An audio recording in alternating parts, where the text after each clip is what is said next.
Hello everyone, আজ আমি তোমাদের সাথে আমার দিদির স্বাদের ভিডিওটা শেয়ার করব।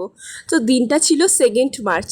অনেক দিন পরই ভিডিওটা পোস্ট করছি, কারণ সব কিছু ভালোই ভালোই মিটে গেছে।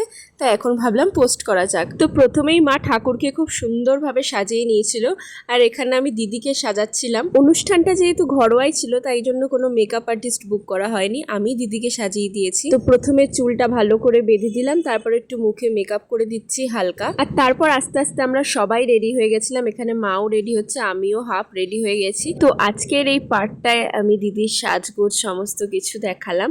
তো পরের পার্টটায় সমস্ত আচার অনুষ্ঠানগুলো শেয়ার করব।